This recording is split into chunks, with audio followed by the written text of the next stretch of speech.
පාන්දර 2:00 විතරදී බස් එක ගන්න.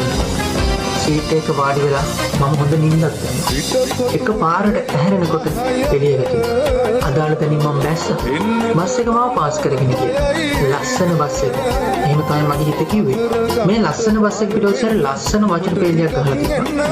මිනිසා වෙනුවෙන් නොනිදෙන මිනිසා. එහෙම තමයි බස් එකේ පිටුවස ගහලා තිබුණේ. වාහනවල ඕනතරම් පද පෙළි ගහලා තියෙනවා. ඒත් මේක බොක්කටම වැදුනා. මම පැය 4-5ක් නිදාගෙන ආව දැනුනේවත් නෑ.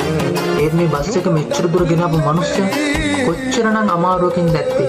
ඔක්කොම කියන විදිහට බස් කාර්යය පාරේ යන්න දන්නේ නෑ ඔක්කොම. මිනිස්සු මරන්න යන්නේ. 25000 දඩේ ගහපු එකමයි හොඳ. මාත් එහෙම කියපු අවස්ථා තිබුණා. ඒත් හිතපන් මේ බස් ඩ්‍රයිවර් කෙනෙක් ලංකාවේ ඉන්න මිනිස්සු වෙනුවෙන් කොච්චර මහන්සි වෙනවද කියලා. රෑලි වෙන